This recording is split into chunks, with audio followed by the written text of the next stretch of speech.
you ever wondered what Amsterdam is all about? Don't just read about the culture that has accepted cannabis. Experience it firsthand with CS Travel's Sensible Amsterdam Tour with NORML. Travel to one of Europe's most beautiful cities this January for an educational and recreational visit to a city that regulates cannabis like alcohol. CS Travel has arranged an exclusive visit for reform-minded Americans that includes a private tour of some of Amsterdam's most renowned coffee shops, educational seminars with coffee shop proprietors, local law enforcement, members of the Cannabis Retailers Association, and NORML staff. Entertainment includes a special evening at the Boom Chicago Comedy Club, canal tours, visits to the city's many museums, including the world-famous Van Gogh Museum. Don't just wonder about Amsterdam, experience the beauty and freedom of this unique city firsthand with CS Travel and NORML's Sensible Amsterdam Tour. Pricing information is available online at coffeeshoptravel.com. That's coffeeshoptravel.com. Or call toll-free at 800-816-1846. That's 800-816-1846. Be a sensible American. Visit Amsterdam with CS Travel and NORML this January. Call 1-800-816-1846 right now to book your trip. More information is available at norml.org.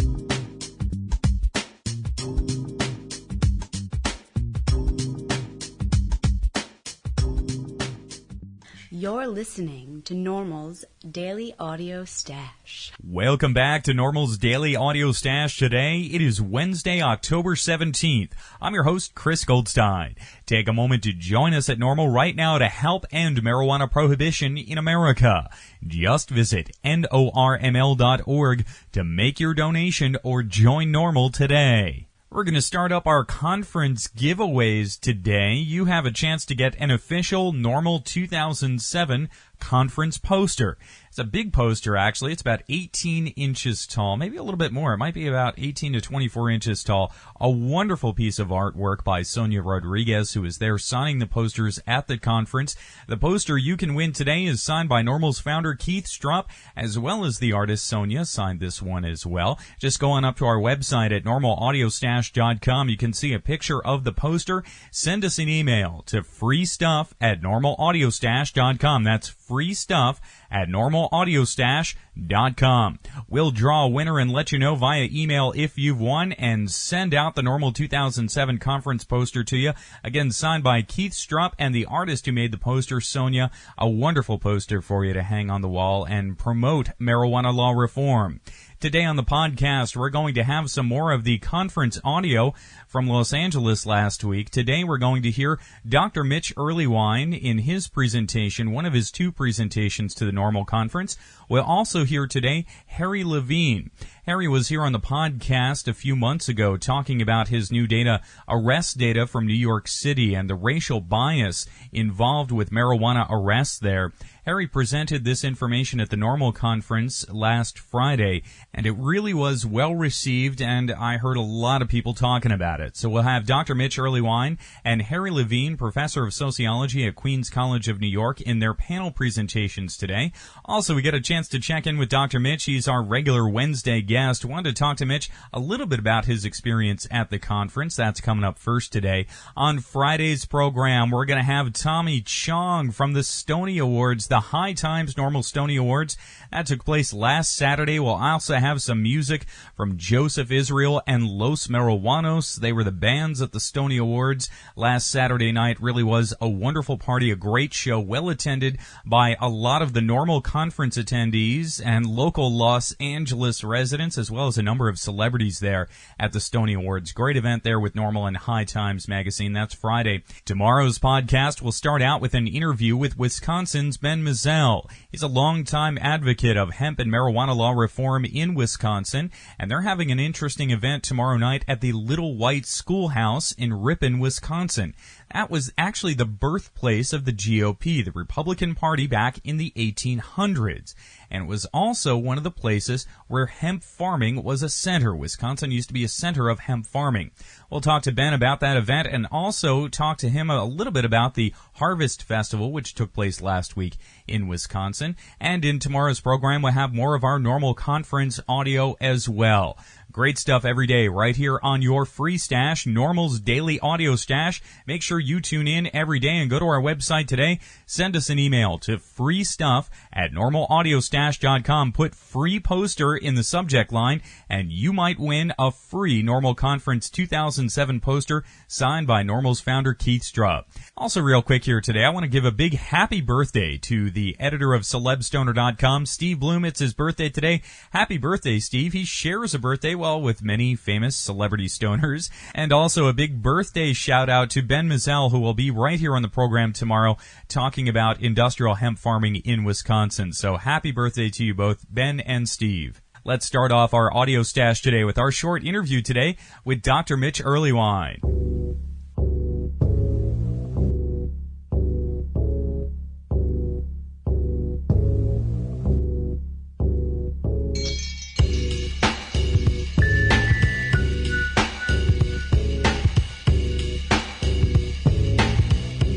Wednesdays here on the Audio Stash, we get to talk about the science of cannabis with Dr. Mitch Earlywine. Mitch is professor of psychology at the State University of New York. He's author of Understanding Marijuana, A New Look at the Scientific Evidence, and editor of the new book, Pot Politics. Mitch has another book coming out this winter, A Parent's Guide to Marijuana, and he's got a monthly column in High Times magazine. Mitch, welcome back to the show today. Great to be on the show. Very good to speak with you today, Mitch, and it was just wonderful to meet you in person last week. We're going to play one of your panels on the program today along with Harry Levine. Mitch, let me ask what the conference experience was like for you to be around all of these marijuana reform advocates. I can't get across how delightful it was, Chris. Part of it is I'm used to going to these scientific conferences where there's a lot more competitiveness and people are really trying to all get the same awards and the same resources. And this was much more, everybody's on the same team. We're all in this together. It was the kind of thing, too, where everybody's so devoted to justice and law and reform. And just, that's going to attract folks with a certain kind of spirit. If I had suddenly dropped my wallet or something, I wouldn't have been worried about it. It's that kind of people. And I just really found that an absolute pleasure. And this panel we'll hear today, it created quite a buzz at the conference, no pun intended there, but this panel with yourself, Marsha Rosenbaum, Harry Levine, Dr. John P. Morgan really had a powerful impact. I heard so many people talking about it. I was so pleased because you never know how to pitch some of this information and never know how informed people already are, and you don't want to waste anybody's time talking about stuff they already know. I got to hand it to Marsha Rosenbaum, too. Here you got 3 white male academics, and you're going to try to keep them from going over 15 minutes apiece. That was a real amazing feat, and she pulled it off with real splendid aplomb. And how about meeting all of these folks who are involved with medical marijuana and dispensaries in California? There were dispensary operators, lawyers, accountants, and on Thursday I actually witnessed the aftermath of a DEA raid on a facility. But it was impressive to see this end of things so up close. Well, and so much of that is that these are just folks, these are people with kids and lives, and, it's not like cannabis is their everything. And as you start to get to know them and really put faces with the names and also understand that these are real jobs or people who are really suffering and really need this medicine, that human face on it just has a completely different feel from going through statistics or hearing news reports. When you've got a live person right there in front of you, there's just nothing like it. Mitch, there were also a fair amount of celebrities about at the conference. Tommy Chong, Rick Steves. I have to ask, is that the first time you've run into these folks in particular? In fact, shaking Tommy Chong's hand was a brand new thrill.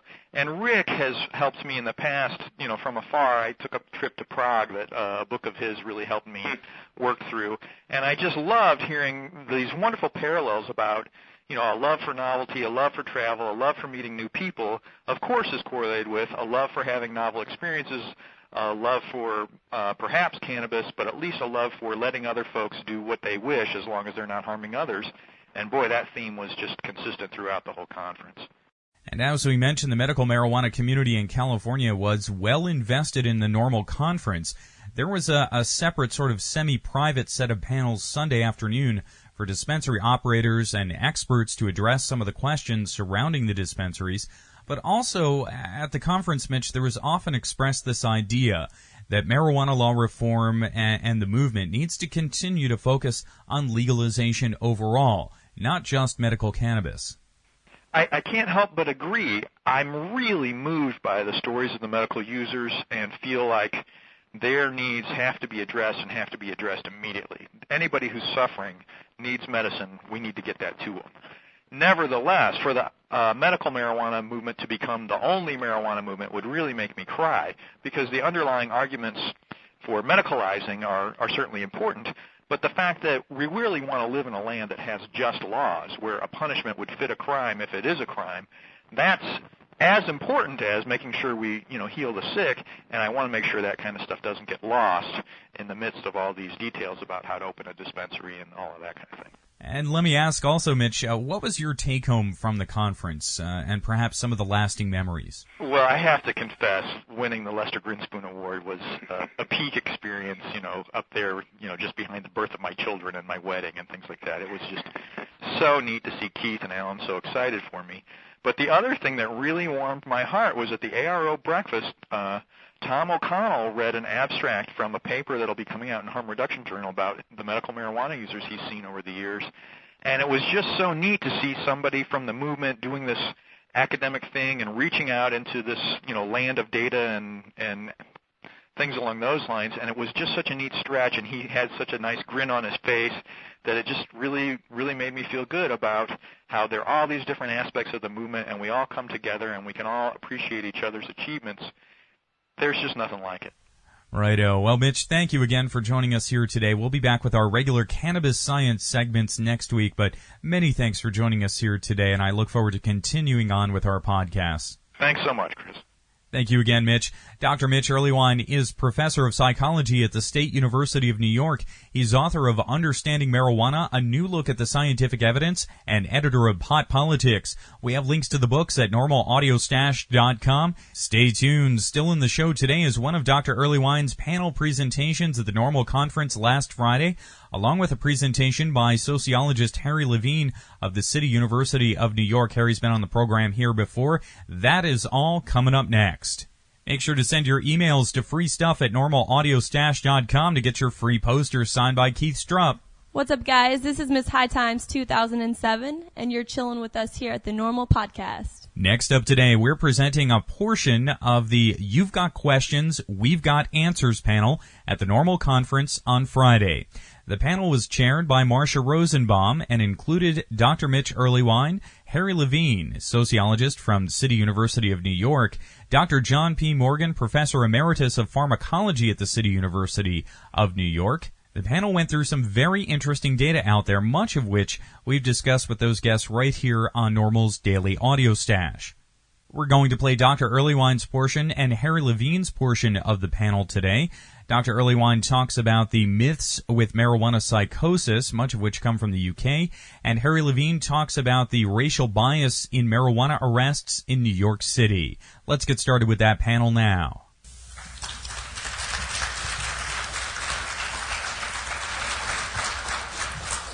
Thanks so much for being here. I'm going to focus on marijuana and mental health. In all honesty, without marijuana, I wouldn't have any mental health.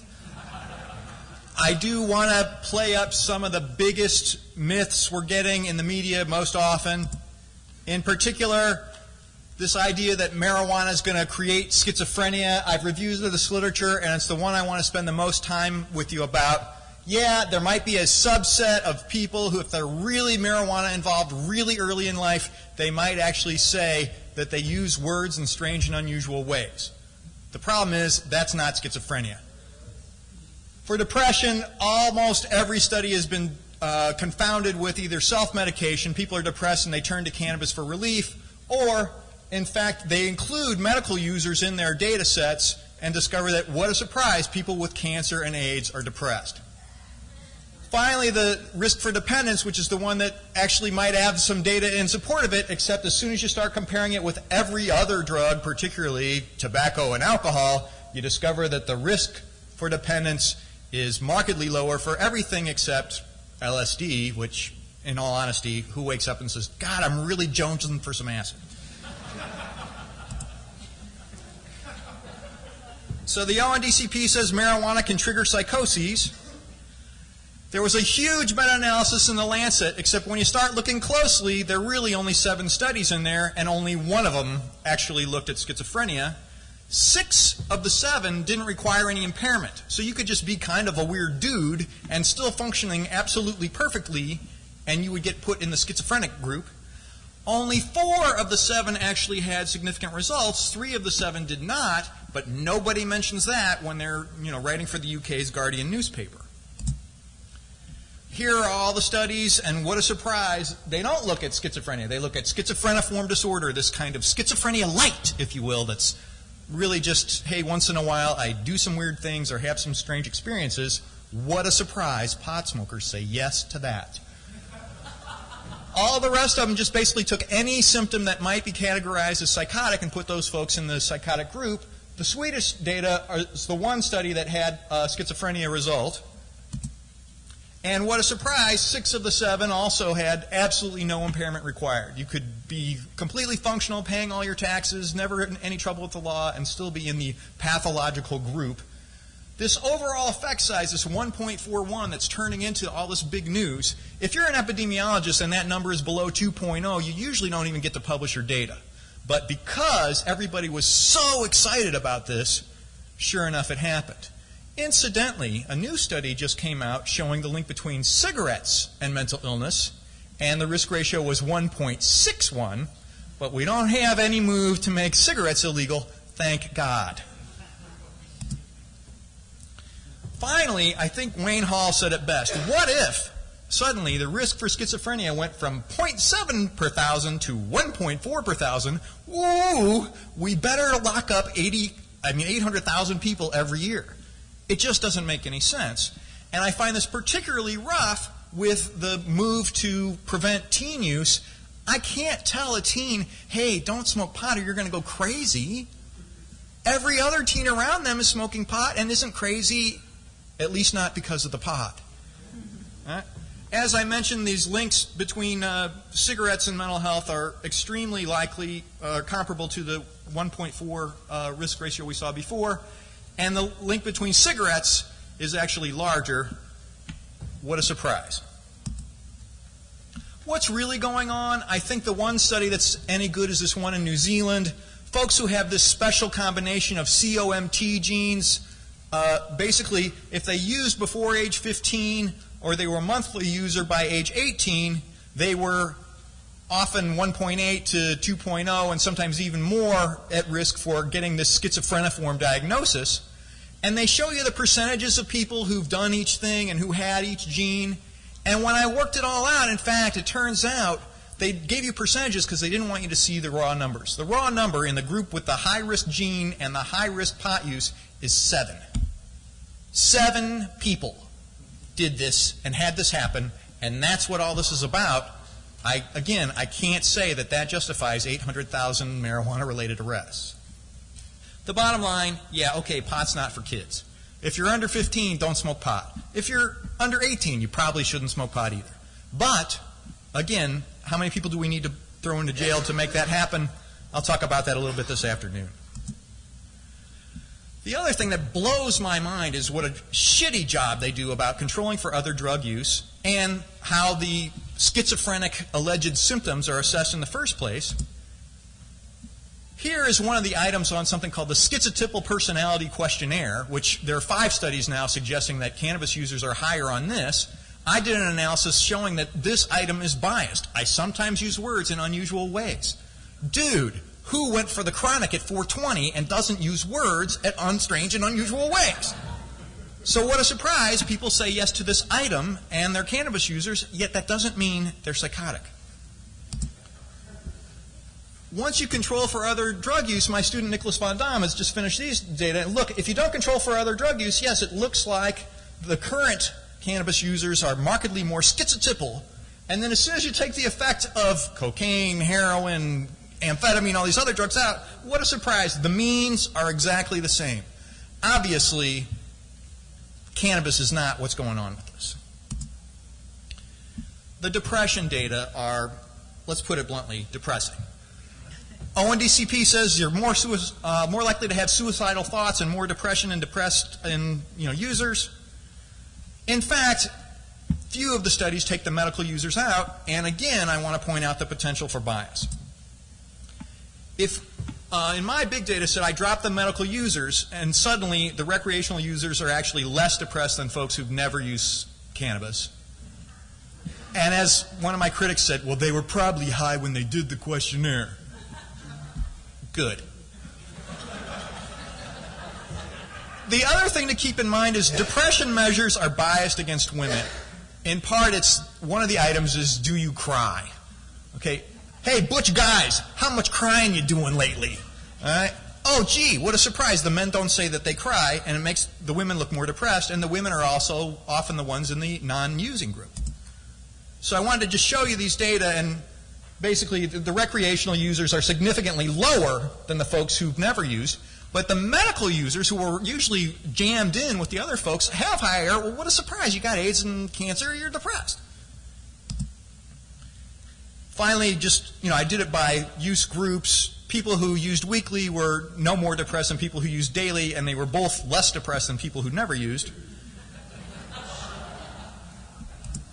All right.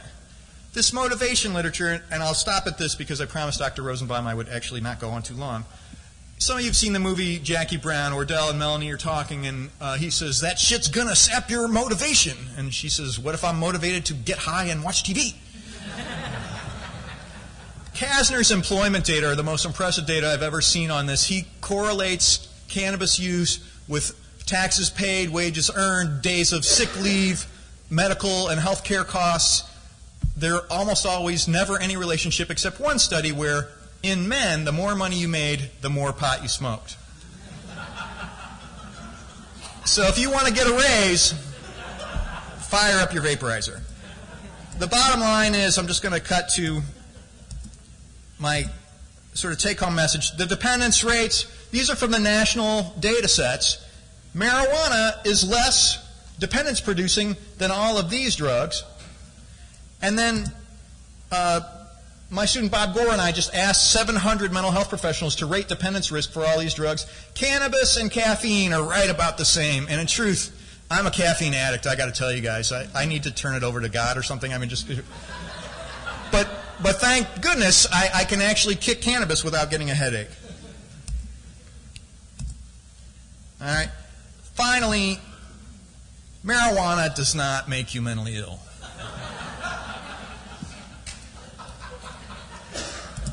However, some crazy people do smoke it.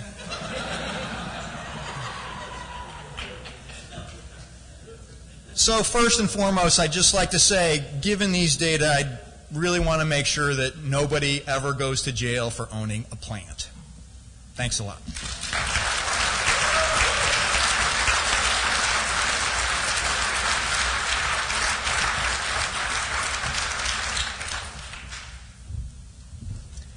Thank you, Mitch.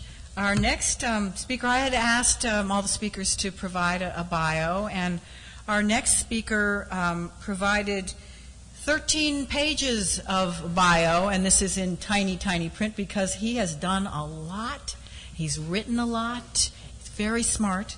Harry Levine, who is a professor of sociology at Queens College in the City University of New York.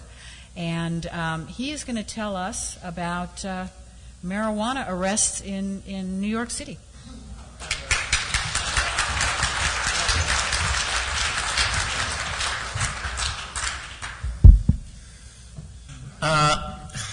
For about a couple of year and a half, I've been seriously studying marijuana arrests in the United States.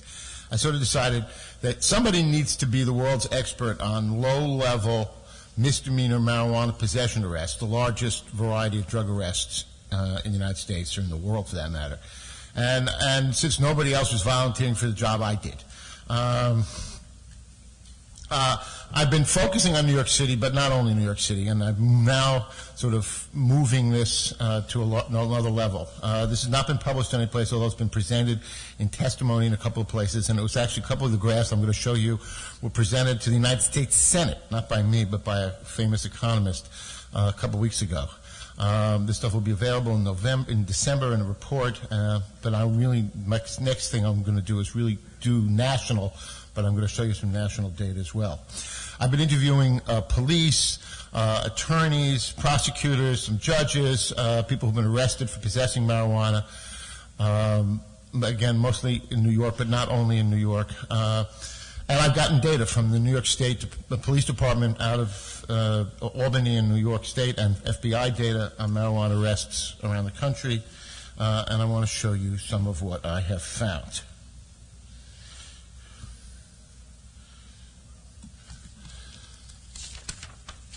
From 1997 to 2006, New York City Police Department arrested and jailed more than 360,000 people for possessing small amounts of marijuana, 10 times more than in the previous decade and 9 times more than the decade before that.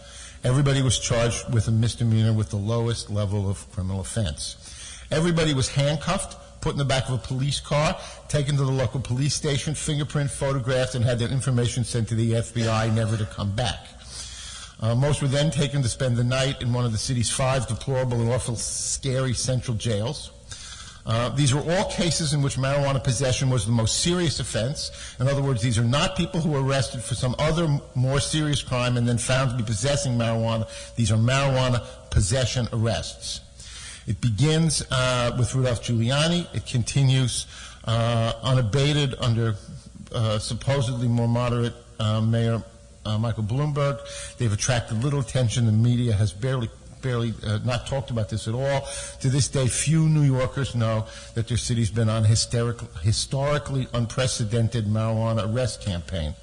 And the truth is that New York City probably arrests more people than any city in the world right now. Most of the people arrested possessed only a tiny amount, a few grams, in a cigarette or part of one, or in a $5 or $10 bag, a nickel bag or dime bag in street parlance. Some people were arrested with just standing with or near other people who were arrested. According to numerous police, public defenders, legal aid, and private attorneys, most of the people arrested were not smoking in public. We repeat that. They were not smoking. They simply had marijuana in their possession, often in their pocket. In most cases, the police found the marijuana because they stopped and searched the people in ethically questionable or blatantly illegal searches. Huge numbers of arrests has not been equally distributed among the people of New York. The vast majority of the people arrested have been blacks and Latinos. The arrests of New York have always been racially biased. The huge number increase in the last decade means far more blacks and Latinos are arrested. Of the 362,000 arrests, as you can see here, 54% are blacks, 30% Latinos, 14% whites. In the last 10 years, New York City has arrested 200,000 blacks, 100,000 Latinos, and 50,000 whites. The majority of these people, or a vast majority, are under 30 years of old. 91% are male. Most are poor, working class from the outer boroughs, from cities' less affluent neighborhoods.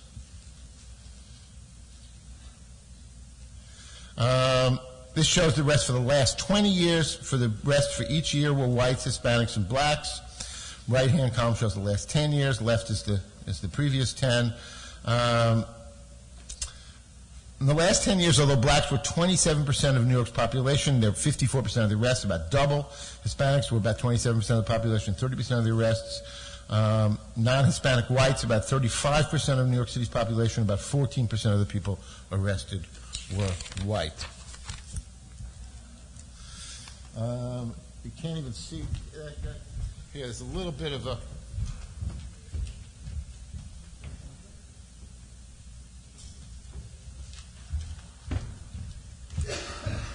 This is what happens when you go from a MS, a Microsoft file to a. Those are the whites. You can barely can see the lines here. It's supposed to be dark and bold and so on. This gives you the indication for the last 10 years. It allows you to see that disparity has remained quite steady. On average, New York has arrested about 5,000 whites, 10,000 Hispanics, and nearly 20,000 blacks a year for 10 years. It turns out to about 100 whites, 200 Hispanics, or 400 blacks every week for the last 10 years. The greatest discrepancy was in 2006, when 5 black New Yorkers were arrested for every white ones. What about use? Maybe blacks and Latinos use marijuana more than whites, and that's why they're getting arrested. And again, here, as you can see, that's the white bars stuck over here in the corner. This is a high school senior survey, 2004 and 2005, monitoring the future. The first set of the columns shows the once or more in life, second, once or more in the last year, third, once or more in the last month, and of course the daily use. In every case, whites use marijuana, high school seniors, more than blacks or Latinos. Again, we can't, those are the white bars. This is 18 to 25-year-olds, the household survey.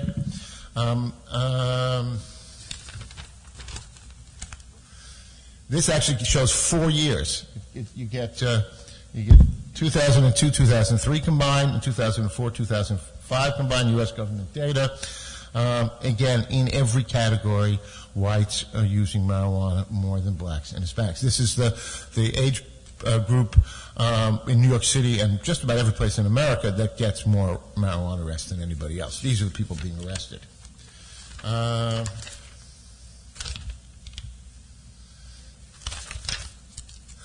This one shows you each of the New York's 5 boroughs. We have 5 boroughs or counties. New York is so huge that you can't hide things, or you can't. I mean, if once you can go pull the cover back, it's massive. In each of the 5 boroughs, it shows the percentage of the population is black and the percentage of the marijuana arrestees who were black. In Brooklyn, Queens, Manhattan, Staten Island, and in the city as a whole, the black percentage of marijuana arrests was double or more the black percentage of the population. In Staten Island, for example, where blacks were about 10% of the population, they were 50% of the marijuana arrestees.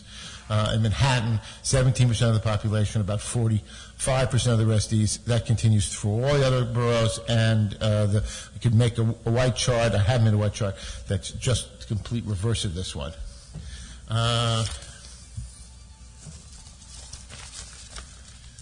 Look at this. We're losing the white people here completely. They're right there. Yeah, it's a kind of subliminal point. This one shows the arrest rate of whites, blacks, and Hispanics calculated by the number of each group in the city as a whole. In 2006, Hispanics were arrested over 3 times the rate of whites. Blacks were arrested at nearly 8 times. 8 times the rate of whites. This is 2006, the most recent year for which data is available. Here about gender. Here's gender.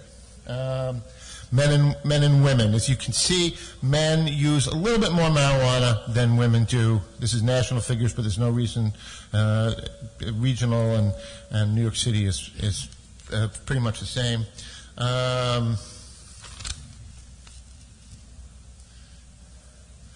The tall bars are male. The little ones are female. That's just kind of my little joke.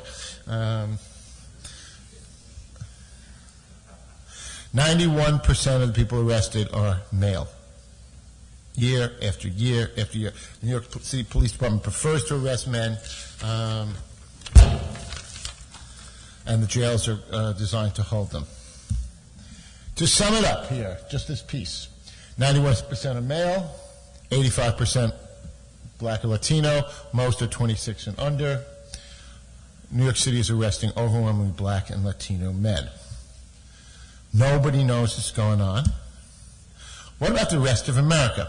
All right, here we have black and white rate of arrests for some major counties in the United States, going up from the percentage of the population, the black rate of arrests and the white rate of arrests.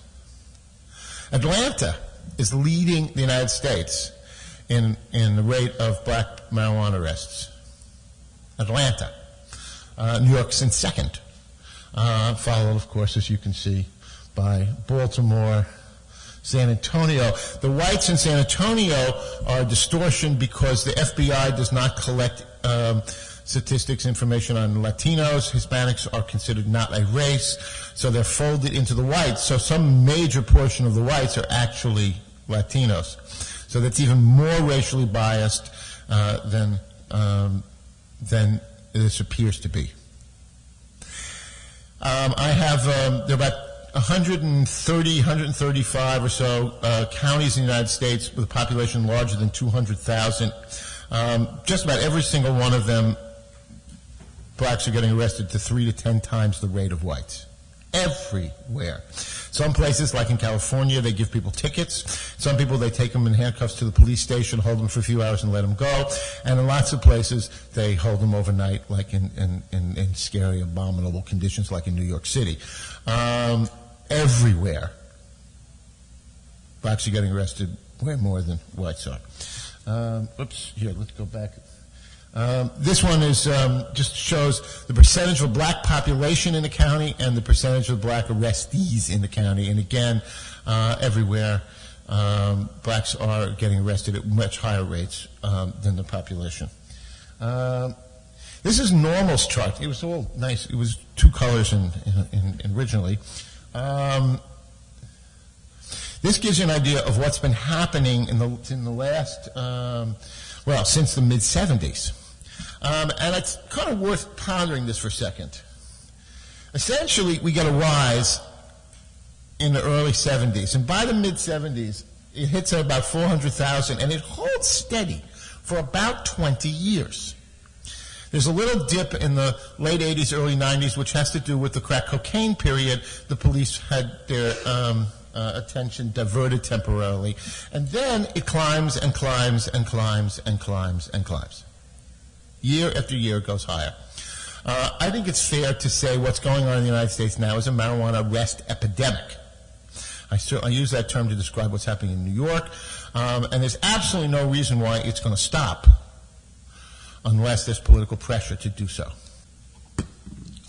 Why are the cops doing this? And it's the police that are doing this. And it's mayors that are doing this. But I can't tell you much now. They like it. They like making marijuana arrests. It's easy. They're safe. Nobody's going to get shot or stabbed in making marijuana arrests. They are, as one cop put it, clean, meaning physically clean. They're not smelly or dirty. Making marijuana arrests is a quality of life issue for the police. It also allows them, for real, it also allows them to show that they're being productive. Enormous pressure on police departments to maintain and show productivity. How do you show productivity? You go out and make low-level arrests. You find people, you stop them, you search them, you put them up against the wall, you go through their pockets. Most people, they're looking for contraband of any kind. The most common form of contraband that somebody's going to have in their pocket is a small amount of marijuana. The police departments don't care about marijuana. They care about their arrest numbers, and they like the marijuana arrests because they're easy. The managers like the arrest. The supervisors like the marijuana arrests. In New York City, cops get overtime for making the marijuana arrests. They make one toward the end of a shift, you get 3 or 4 hours of overtime. In Atlanta, they send brand new police out to make the marijuana arrests. Why? Because they're not going to get shot. They're not going to get stabbed. They're not likely to shoot somebody. They make lots and lots of collars. They put lots of people in handcuffs.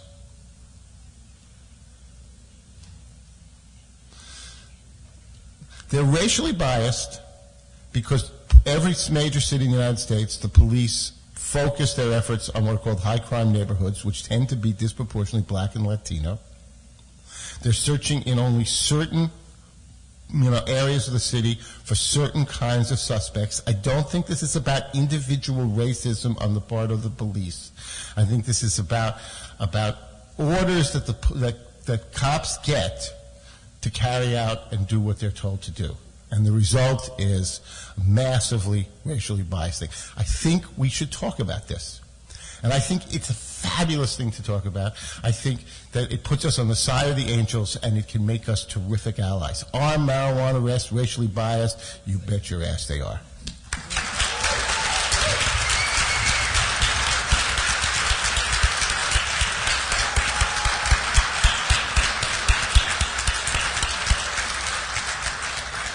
That was Dr. Mitch Earlywine and sociologist Harry Levine at the NORML conference last week in Los Angeles, California, on the You've Got Questions, We've Got Answers panel. That entire panel will be available in video DVDs coming up soon. Stay tuned here to NORML's Daily Audio Stash to find out how you can get those DVDs, and send us your emails today to freestuff@normalaudiostash.com, freestuff@normalaudiostash.com. And you might be the lucky winner of a free NORML conference poster signed by NORML's founder, Keith Strubb. Send in those emails today. We'll be back at 4:20 tomorrow. Thanks for listening.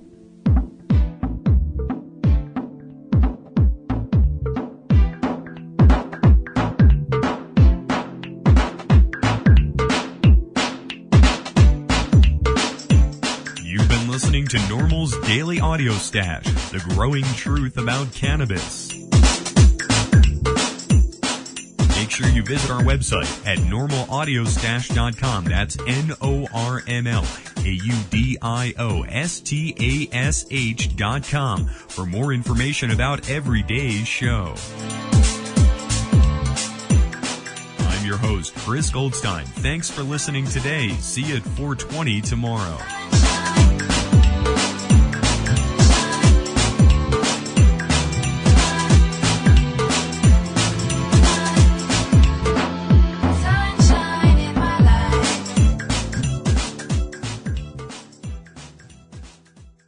The podcasting technology of NORML is made possible by Red Aphid Interactive Media. More information at redaphid.com.